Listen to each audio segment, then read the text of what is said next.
Hello student, मैं जितेश जोगी फिर से एक बार आया हूँ अपनी क्लास 2 लेकर। आप सभी स्टूडेंट का मैं स्वागत करता हूँ अपने यूट्यूब चैनल पे।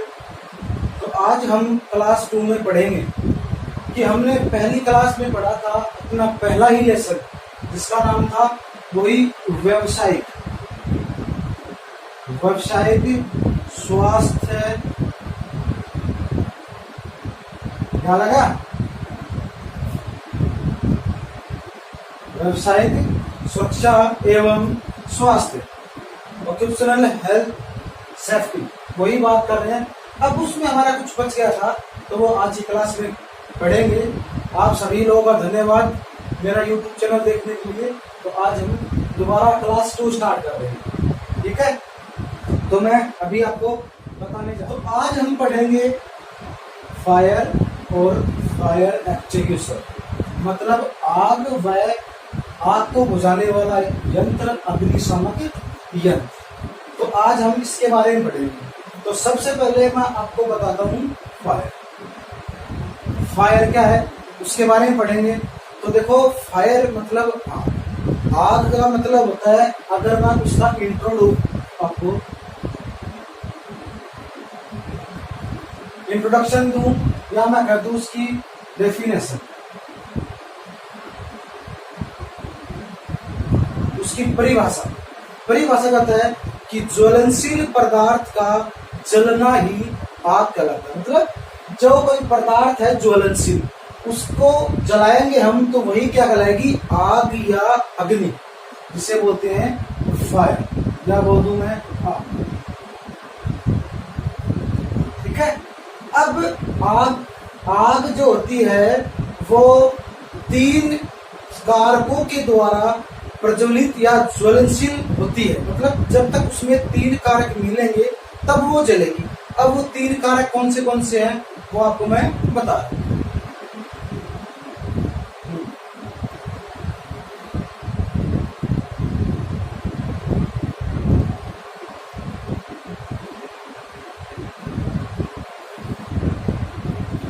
तो देखो, आग के प्रमुख कारक, मतलब आग किस के द्वारा लगती। तो आग के 3 प्रमुख कारण हम उसको समझ सकते हैं। एक ट्रायंगल बना करके, त्रिभुज बना करके हम उसको समझ सकते हैं।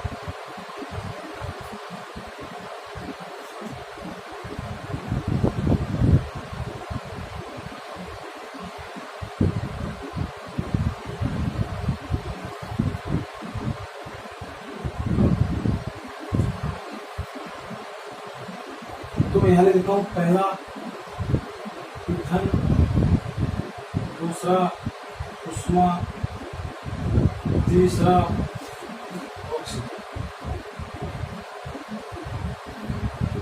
और मैं इसमें भी लिखता हूं ईंधन, उष्मा,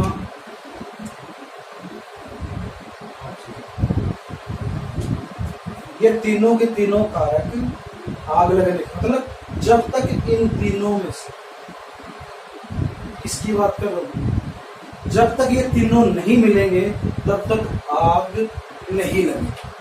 ठीक है। अब आग लग तो गई, क्या हम उसे बुझा सकते हैं? तो हाँ, हम उसे बुझा सकते हैं।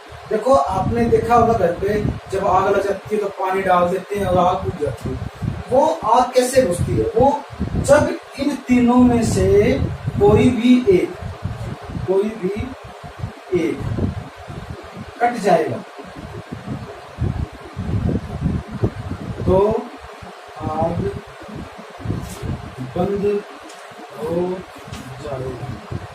मतलब इन तीनों में से कोई भी एक कट जाएगा तो आग बंद हो जाएगी। जैसे मैंने बताया, अभी आग पे पानी डाला, आग बंद। तो पानी डालती क्या हुआ? उसकी जो ऑक्सीजन की मात्रा थी वो बंद हो गई, तो आग खत्म, आग रुक गई।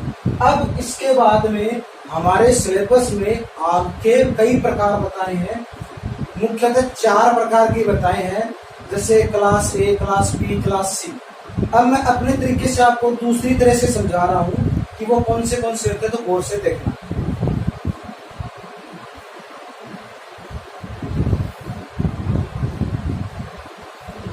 अब हम पढ़े हैं आग के प्रकार। आग होती है 4 प्रकार की। एक नंबर होती है क्लास ए, या मैं बोल दूं श्रेणी ए। नंबर 2 होती है क्लास बी। नंबर 3 होती है क्लास सी। नंबर 4 होती है क्लास। अब ये 4 प्रकार की है, class A, class B, class C, class D.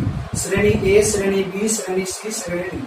अब ये चारों प्रकार की आग क्या है वो देखते हैं। तो क्लास ए में वो प्रकार की आग आती है, कौन सी आग? जो कागज में, कपड़े में, रबर में, मतलब जो कागज में लगेगी, कपड़े में लगेगी, रबर में लगेगी, जूट में लगेगी, वो आग होती है क्लास ए प्रकार की आग। नंबर बी जो होती है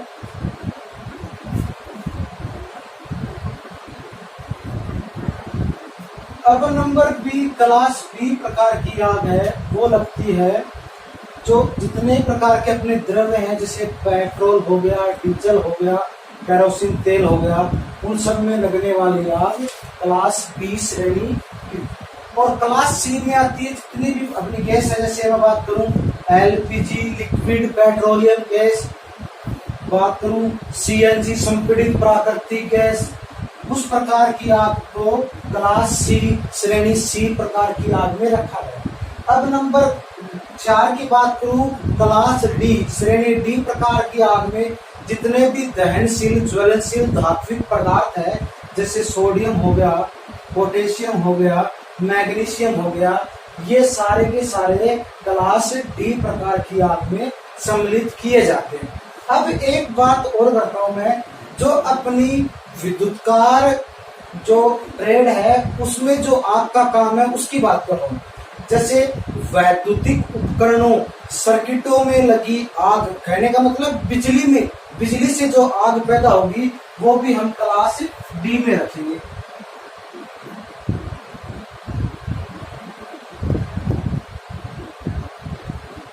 वो भी हम किस में रखेंगे? बिजली की आग में क्लास डी में रखेंगे। तो ये अपने पास चारों प्रकार की आग हो गई। क्लास ए में कागज, कपड़े, रबर, क्लास बी में petrol, diesel, kerosene, class C में गैस एलपीजी होगी, सीएनजी होगी, क्लास डी में सोडियम, पोटेशियम, मैग्नीशियम और बिजली मतलब तारों में लगी आग। ये 4 प्रकार की होगी। अब इन चारों प्रकार को मैं अलग नाम और देता हूं, जो आपने शायद सुने होंगे या नहीं भी सुने होंगे, उस हिसाब से भी हम पढ़ सकते हैं। अब वो क्या है मैं आपको बताता हूं।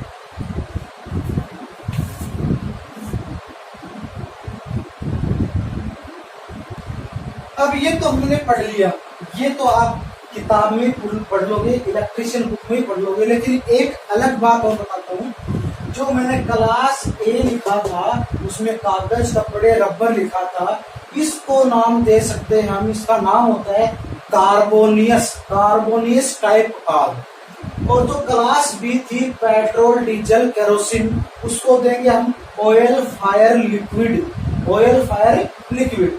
नंबर 3 क्लास सी, उसमें एलपीजी, सीएनजी जो गैस थी उसको नाम दिया मैंने गैस फायर। और क्लास डी को नाम दिया है मैंने इलेक्ट्रिसिटी फायर। ये अलग तरीका था, ये आपको मैंने बता दिया। अब इसके बाद में अपना नेक्स्ट टॉपिक आता है, वो मैं आपको बता रहा हूं।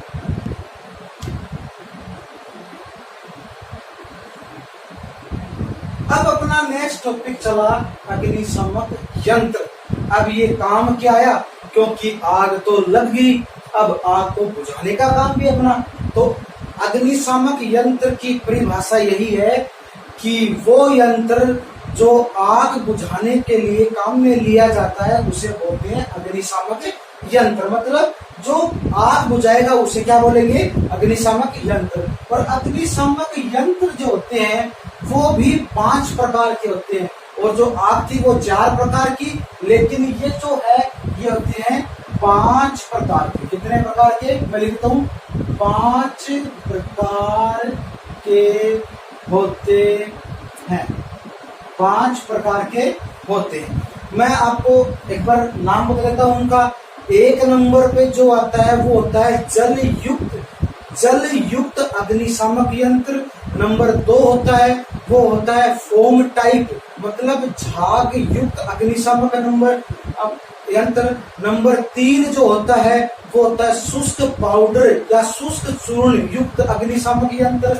नंबर 4 जो होता है वो होता है CO2, मतलब कार्बन डाइऑक्साइड अग्निशामक यंत्र।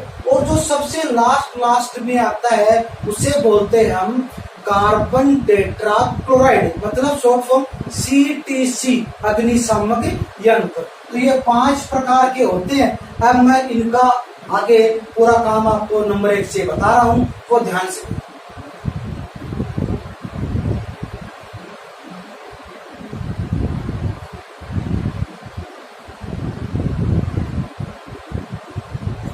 अब मैंने बताया नंबर 1 है जल युक्त अग्निशामक यंत्र। तो सबसे पहले इसमें भरा क्या जाता है, भरा क्या जाता है। क्वेश्चन आ गया, इसमें भरा क्या जाता है, मतलब अग्निशामक यंत्र में क्या भरा जाता है। तो इसमें जो भरा जाता है वो होता है उच्च दाब, मतलब हाई प्रेशर, उच्च दाब के साथ जल भरा जाता है।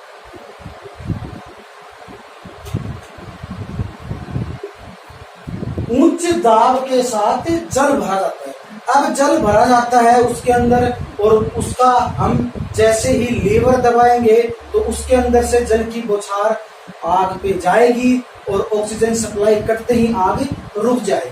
तो ये हुआ अपना 1 नंबर जल युक्त अग्निशामक नंबर हो गया। अब 2 नंबर 2 की बात कर रहा हूं। तो नंबर 2 है फोम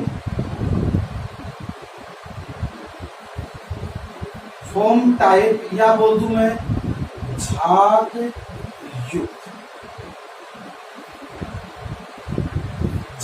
युक्त अग्निशामक यंत्र, फोम या झाग।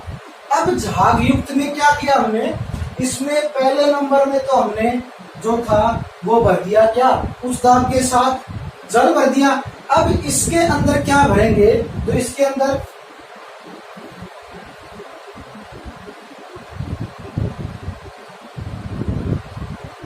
क्वेश्चन है क्या भरा जाता है इसके अंदर। तो इसके अंदर भरा जाता है साबुन या फिर झाग पैदा करने वाला खनिज तेल या साबुन, वो उसका घोल बना करके अग्निशामक यंत्र में डाल देते हैं। और किसके साथ, वही उच्च प्रेशर उच्च दाब के साथ उसके अंदर डाल दिया।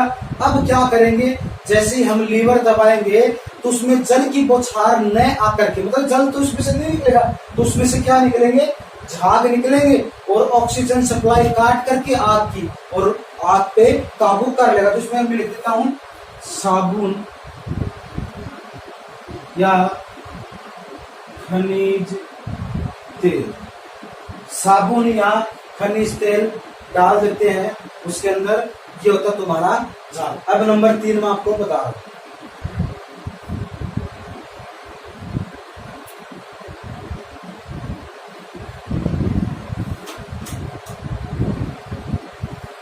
अब अपना नेक्स्ट नंबर 3 आता है शुष्क पाउडर या चूर्ण युक्त अग्निशामक यंत्र।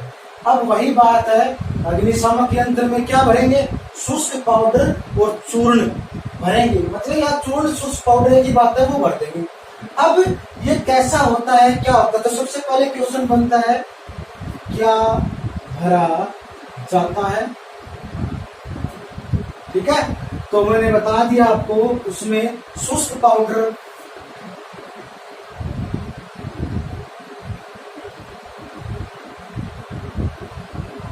पाउडर भरा जाता है अग्निशामक यंत्र में।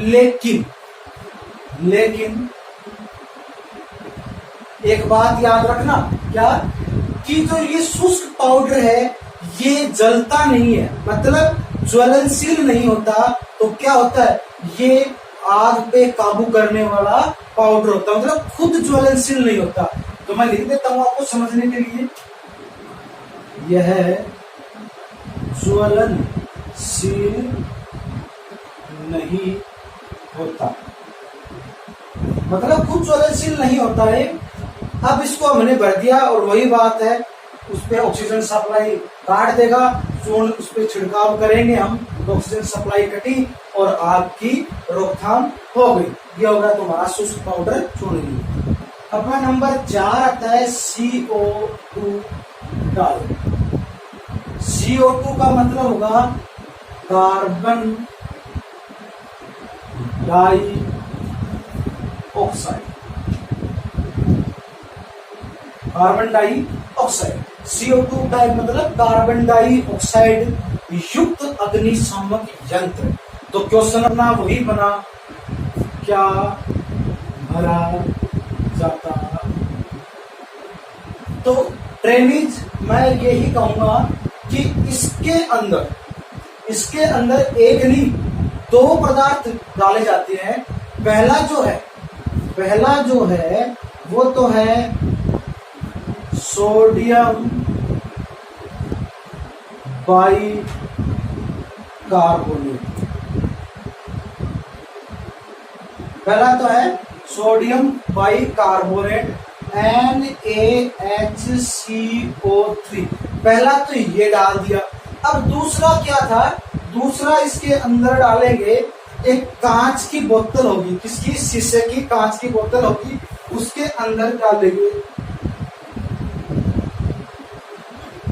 कांच की बोतल में तनु गंधक का अम्ल मतलब H2SO4। इसके अंदर 2 डाले हमने, एक तो सोडियम बाइकार्बोनेट जिसका सूत्र फॉर्मूला NaCO3, दूसरा है कांच की बोतल में डाले तनु गंधक का अम्ल जिसे बोलते हो आप H2SO4। अब क्या किया, जैसे ही हमने इसको डाल दिया, अब आग लग रही है। तो ये जो होता है इसको क्या करते हैं, इस अग्निशामक यंत्र को उल्टा कर देते हैं और जैसे ही फर्श पर पटकते हैं तो वह शीशे की बोतल जो इसके अंदर डाली थी ये टूट जाएगी। और जैसे टूट गई तो आपको पता है इसके अंदर जो ये भरा है ये क्रिया करेगा किसके साथ, सोडियम बाइकार्बोनेट। तो कहने का मतलब सोडियम बाइकार्बोनेट क्रिया करेगा किसके साथ, H2SO4 के साथ क्रिया करेगा और जो आग लग रही है उस पे काबू पाया जाएगा। जैसे मतलब उसको कहने का मतलब आग की जो रोकथाम है वो बंद हो जाएगी। अब जो अपने पास ये हमने जो क्रिया की है ये कैसी होती है, ये रासायनिक क्रिया है, वो रासायनिक क्रिया मैं बताऊंगा। तो उसके अंदर जो क्रिया होगी वो ये होगी, देखो NaCO3 2NaCO3 प्लस H2SO4। तो ये क्रिया की, इसमें बना Na2SO4 plus 2H2O plus 2CO मतलब 2 कार्बन डाइऑक्साइड के, और इसके साथ ये सोडियम बाइसल्फेट ये होगा H2O, जो अपना जल था वो निकल गया। ये आपको पता ही है क्या था, सोडियम बाइकार्बोनेट ये सल्फ्यूरिक अम्ल था, उससे बनी है ये क्रिया। तो ये क्रिया आप गौर से देख लीजिए।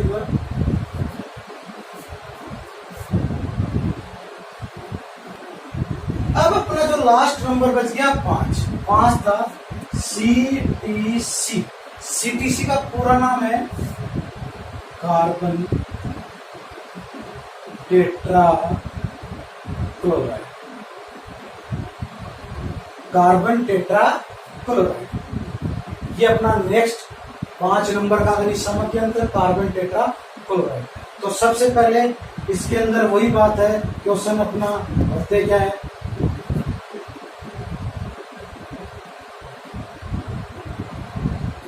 तो इसका आंसर है, इसके अंदर हम CCl4 या बोलूं BFC ये पदार्थ इसके अंदर भरा जाता है। मतलब उसमें CCl4 कार्बन टेट्रा क्लोराइड या बोल दूं BFC। अब ये BFC अपने पास नया क्वेश्चन आ गया, BFC का पूरा नाम क्या होता है, तो BFC का पूरा नाम होता है ब्रोमो फ्लोरो डाई फ्लोरो मीथेन।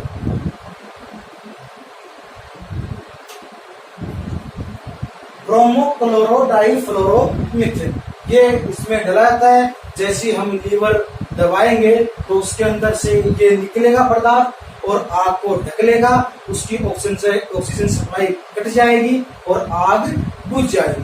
ये अपने 5 प्रकार के हो गए। अब हम ये पढ़ेंगे कि कौन सी प्रकार की आग में कौन से प्रकार के अग्निशामक यंत्र को काम में लिया जाता है, वो अभी मैं बता रहा हूं।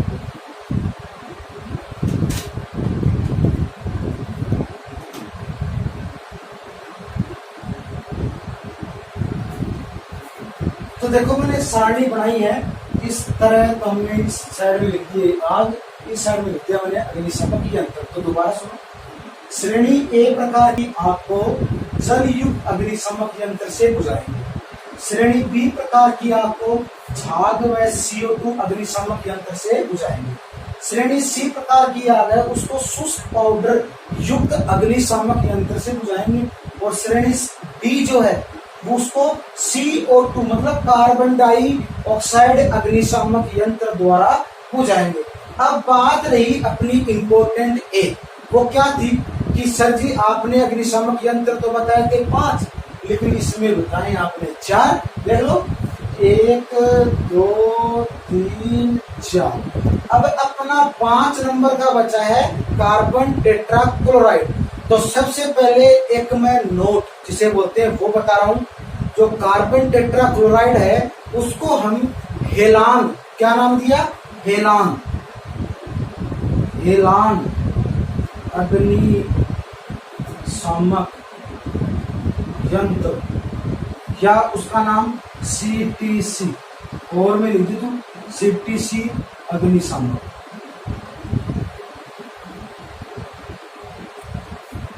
हेलान अग्निशामक यंत्र, CTC अग्निशामक यंत्र। अब ये काम क्या आता है, तो ये काम आता है ओल।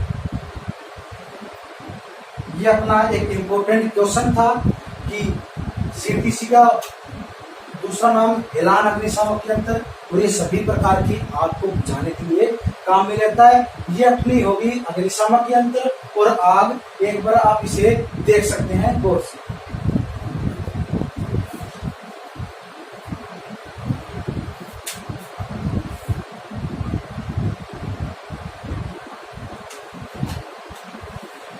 अब इसके बाद में अपना नेक्स्ट टॉपिक आता है, वो है कृत्रिम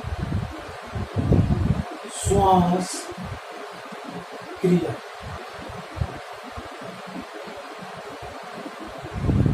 कृत्रिम श्वास क्रिया, कृत्रिम श्वास क्रिया, आर्टिफिशियल रेस्पिरेशन, वो क्या होता है उसके बारे में पहले मैं आपको इसका इंट्रो देता हूं कि कृत्रिम श्वास क्रिया, जब व्यक्ति बेहोश हो जाता है तो उसको दूसरे व्यक्ति के द्वारा कृत्रिम रूप से श्वास देने की प्रक्रिया ही कृत्रिम श्वास क्रिया कहलाती है। जब व्यक्ति को किसी प्रकार का इलेक्ट्रिक शॉक लग जाता है, वो बेहोश हो जाता है, तो इसी के द्वारा हम उसे होश में लाने की कोशिश करते हैं। तो यह जो होती है ये 4 प्रकार की होती है। नंबर 1 जो है वो है सिल्वेस्टर, सिल्वेस्टर विधि। नंबर 2 जो है वो है शेफर विधि। नंबर 3 जो है वो है मुंह से मुंह विधि। और नंबर 4 जो आपकी है वो है कृत्रिम श्वास यंत्र। कहने का मतलब है कृत्रिम श्वास यंत्र आता है उसके द्वारा श्वास देना। तो ये अपनी 4 प्रकार की है। नंबर 1 तो है सिल्वेस्टर, सिल्वेस्टर। नंबर 2 है सेफर। नंबर 3 है मुंह से मुंह विधि। और नंबर 4 है कृत्रिम श्वास यंत्र के द्वारा। अब मैं इसको थोड़ा गहनता से आपको बताता हूँ इसके अंदर होता क्या क्या है, तो आप गौर से देखिए।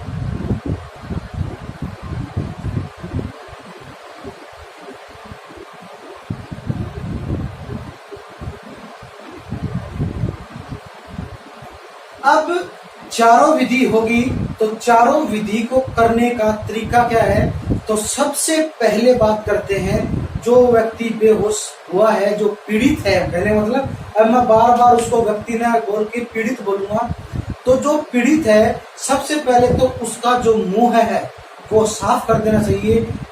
क्यों? क्योंकि वो गुटखा खा रखा हो या फिर उसने किसी प्रकार का अन्य प्रकार का धूम्रपान, बीड़ी, सिगरेट, खैनी वैनी, सुपारी हुई, गुटखा हुआ खा रखा हो, तो सबसे पहले उसको निकाल दे, जिससे उसकी किसी प्रकार की श्वास प्रक्रिया, गले में किसी प्रकार की तकलीफ ना हो। फिर दूसरी बात कहूँगा कि जब जहाँ पे उसको लेटा रहे हैं हम, उसके चारों ओर जो भीड़ इकट्ठी हुई है उनको दूर कर दे, क्योंकि पीड़ित को खुले वातावरण में रखना चाहिए जिससे उसको हवा मिल सके। अब नंबर 1 की बात करेंगे। नंबर 1 है सिल्वेस्टर विधि। सिल्वेस्टर विधि कब अपनाते हैं? जब व्यक्ति पीड़ित हो गया, मतलब पीड़ित जो है वो बेहोश हो गया, तो उस पर क्या क्या प्रभाव पड़ेंगे? सबसे पहले तो ये, तो सबसे पहले बात करेंगे उस जो पीड़ित है उसके सीने की ओर, मतलब उसके सीने की ओर छाले हो जाएंगे। नंबर 2 है उसको पीठ के बल लेटा देते हैं। किसकी बल लेटाएंगे? पीठ के बल लेटाएंगे। अब क्या करेंगे? उसको लेटा दिया, अब उसके कोहनी को धीरे धीरे मोड़ करके उसके पास बगल में बैठ जाएंगे। अब अपने दोनों हाथों से जो पीड़ित है उसके सीने पर दबाव, प्रेशर डालेंगे, और यह क्रिया जो है कम से कम 10 से 12 बार करते रहेंगे, जब तक कि उसकी श्वास क्रिया सामान्य न हो जाए। तो ये तुम्हारा इम्पोर्टेंट भाग था कि सीने की ओर छाले होंगे और पीड़ित को किसके बल लेटाएंगे? पीठ के बल लेटाएंगे और उसके सीने पर दबाव डालेंगे। इतना 10 से 12 बार इस प्रक्रिया को दोहराएंगे जब तक कि उसकी श्वास क्रिया सामान्य नहीं हो जाए। ये तुम्हारी होगी सिल्वेस्टर विधि।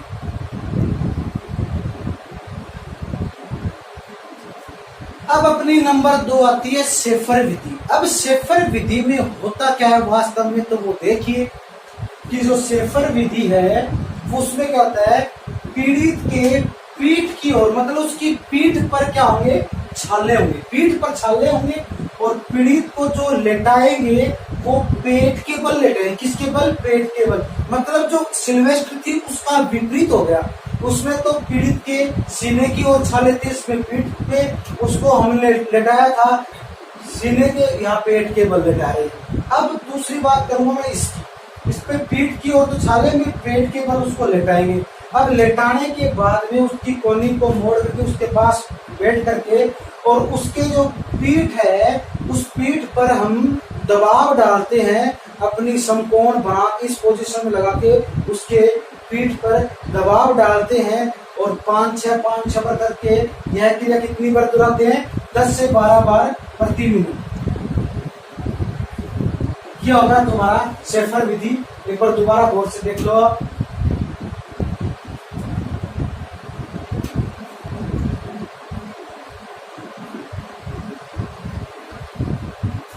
अब अपनी बात करेंगे नंबर 3 की। तो नंबर 3 आती है मुंह से मुंह विधि। मुंह से मुंह विधि, इसमें कोई ज्यादा कोई अलग काम नहीं है, बस काम ये है कि पीड़ित के मुंह में अपना मुंह लगा करके उसमें ऑक्सीजन, मतलब हवा प्रेशर के साथ डालनी है। तो सबसे पहले तो तुम्हें एक काम करना पड़ेगा इस विधि को अपनाने से पहले, कि जो पीड़ित है उसका मुंह है जो है वो अच्छी तरह साफ कर ले। अच्छी तरह से मतलब है कोई गुटखा वुटखा खा रखा हो वो अच्छी तरह निकाल दे, क्योंकि आप हवा भरोगे उस प्रेशर के साथ जाएगा तो यहाँ पे वो अटक सकता है।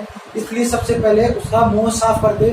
मुंह साफ करने के बाद में उसे खुले वातावरण में पीठ के बल, पीड़ित को पीठ के बल लेटा देते हैं। अब उसके पास में बैठ करके अपने मुंह से पीड़ित के मुंह में हवा भरनी है, लेकिन हवा भरने से पहले जो पीड़ित है उसके मुंह पे महीन कपड़ा डालना। तो कहने का मतलब क्या है, जो पीड़ित है उसके मुंह पे एक महीन जालीदार कपड़ा डाल देंगे और फिर अपना मुंह लगा करके प्रेशर के साथ उसके मुंह में हवा भरेंगे। ठीक है, ये होगी तुम्हारी मुंह से मुंह विधि, ये भी कितनी बार करनी है? 10 से 12 बार, और तब तक करनी है जब तक कि उसकी श्वसन क्रिया सामान्य नहीं हो जाए। अच्छा, अब ये होने के बाद में एक इम्पोर्टेंट बात ये है, मैं नोट से बता देता हूं आपको कि इस विधि का दूसरा नाम भी है, और दूसरा नाम है लाबोर्ड विधि।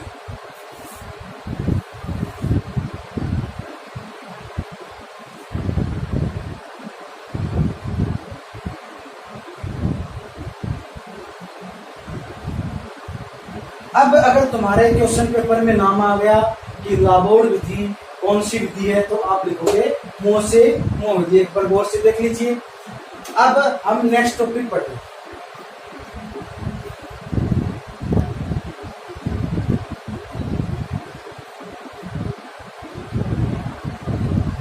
अब अपने नंबर नेक्स्ट जो था 4 नंबर, वो है कृत्रिम श्वास यंत्र के द्वारा ये विधि अपनाना। ठीक है, कृत्रिम श्वास देना। अब ये कैसे होती है? इसके अंदर सबसे पहले तो एक रबड़ का वाल्व लगा होता है, जिसके माध्यम से हवा फिल्टर होकर चैम्बर के अंदर पहुंचती है। देखो, रबड़ का वाल्व लगा होता है जिसमें से हवा फिल्टर होती है। अब इसके अंदर एक इनलेट और एक आउटलेट, एक तो इनलेट एक आउटलेट वाल्व लगा होता है, इनलेट और आउटलेट वाल्व लगा होता है, जिसे हम अगर दबाएंगे, प्रेस करेंगे तो वो खुलेगा और बंद, मतलब ऑन ऑफ क्रिया उसके हो जाएगी।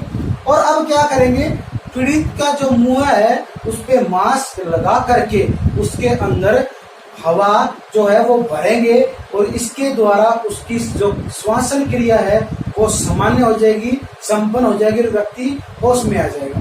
अब बात रही इसके ऑपरेटिंग सिस्टम की, तो इसका ऑपरेटिंग सिस्टम जो होता है वो 1 मिनट में 10 से 12 बार, या आपको मिलेगा 10 से 20 बार ऑपरेट किया जा सकता है। ठीक है, तो एक बार और देख लो, ये हो गया ऑपरेट किया जा सकता है। इसमें एक रबर के अंदर एक इनलेट आउटलेट वाल्व लगे होते हैं, जो दबाने के साथ खुलते हैं और वो बंद भी हो जाते हैं। अब पीड़ित के मुंह पे मास्क लगा करके हवा को फिल्टर करके उसके शरीर के अंदर प्रवेश करवाया जाता है, और जो प्रवेश करवाते हैं, अब जो ये यंत्र जो है वो 1 मिनट में आपको 15 से 20 बार ऑपरेटिंग किया जा सकता है। अब ये मैंने आपको चारों कृत्रिम श्वास क्रिया बता दी है। नंबर 1 होती है सिल्वेस्टर, नंबर 2 होती है शेफर, नंबर 3 होती है मुंह से मुंह, नंबर 4 तक कृत्रिम श्वास यंत्र के द्वारा, जो अभी मैंने बताया है। अब इसके बाद में नया चैप्टर जो है वो हम पढ़ रहे हैं।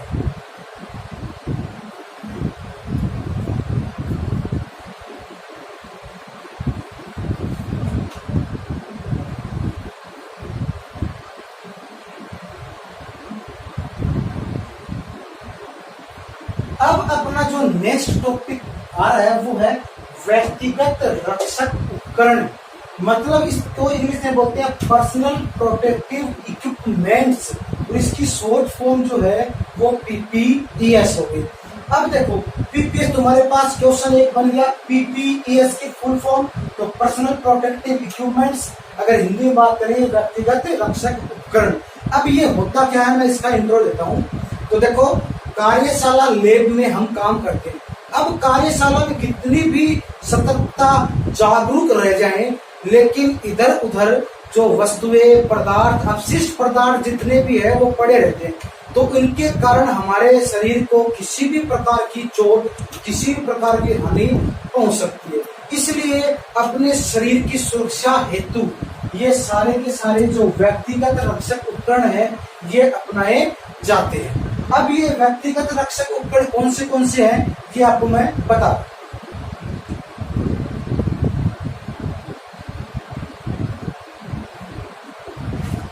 ठीक है, तो अब अपना जो शरीर है उसके अलग अलग अंग की अलग अलग इक्विपमेंट्स के द्वारा, अलग अलग व्यक्तिगत रक्षक उपकरण के द्वारा सुरक्षा की जाती है। हम बात करेंगे सिर से, हेड से बात करेंगे और लास्ट हम पैरों तक आएंगे। तो गौर से देखिए, बात करेंगे सबसे पहले सिर की सुरक्षा। तो सिर की सुरक्षा के लिए हेलमेट है, बम्प केप है, हेयर नेट है। तो ये तीनों की तीनों सिर की सुरक्षा की इक्विपमेंट्स है। नंबर बात करेंगे तो श्वसन की सुरक्षा, मतलब श्वास लेने की सुरक्षा। तो श्वास लेने में मास्क है या फिर गैस रेसिपिरेटर है, ये दोनों की दोनों श्वसन सुरक्षा है। तीसरी बात करूंगा आंखों की सुरक्षा के लिए। तो आंखों की सुरक्षा के लिए आप चश्मा लगा सकते हो। नेक्स्ट बात करूंगा चेहरे की सुरक्षा। चेहरे की सुरक्षा के लिए आप फेस शील्ड, एक फेस शील्ड होता है पूरे मुंह पे लगाने का, वो होता है फेस शील्ड। उसकी बात करेंगे। नेक्स्ट बात करूंगा मैं कानों की सुरक्षा, सुरण की सुरक्षा। उसके लिए आप ईयर वाल लगा सकते हैं या ईयर प्लग भी लगा सकते हैं। नेक्स्ट बात करूंगा मैं त्वचा की सुरक्षा। त्वचा की सुरक्षा के लिए काम आती है बैरियर क्रीम। बैरियर क्रीम आपने देखा होगा, मैच खेलते समय जो खिलाड़ी अपने मुंह पे क्रीम लगाए होते हैं, वो सारी की सारी कौन सी क्रीम है? Barrier cream. नेक्स्ट बात करूंगा मैं शरीर की सुरक्षा। तो शरीर की सुरक्षा के लिए आप एप्रिन भी पहन सकते हैं। नेक्स्ट बात करूंगा मैं हाथ की सुरक्षा। हाथ की सुरक्षा के लिए आप दस्ताने हैं, ग्लव्स है, लगा सकते हैं। नेक्स्ट बात करूंगा मैं पैरों की सुरक्षा। तो पैरों की सुरक्षा के लिए आप जूते हैं वो पहन सकते हैं। ये सारे के सारे पर्सनल प्रोटेक्टिव इक्विपमेंट्स है, आप इन्हें एक बार गौर से देख सकते हैं।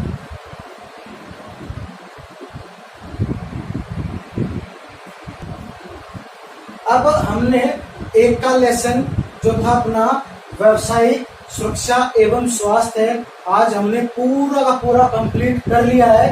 लास्ट जो टॉपिक था मैंने आपको बता दिया है। अब अगर आपको शुरू से लेकर के मेरी जो पहली क्लास थी वहां से लेकर के आज क्लास 2 तक की बात कर रहा हूं, अगर आपको कुछ भी समझ में नहीं आया, अगर आपको किसी बात को समझने में या किसी प्रकार का डाउट है तो आप मुझे कमेंट कर सकते हैं। मेरा नाम जितेश जोगी। अब मैं नेक्स्ट क्लास लेकर के आऊंगा अपने नंबर चैप्टर 2 की, जिसका नाम है टूल्स। ठीक है, trade tools.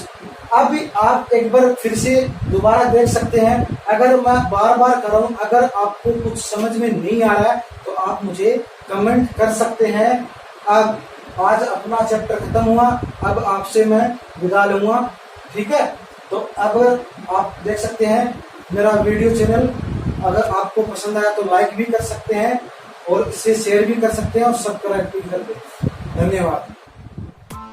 Press the bell icon on the YouTube app and never miss another update.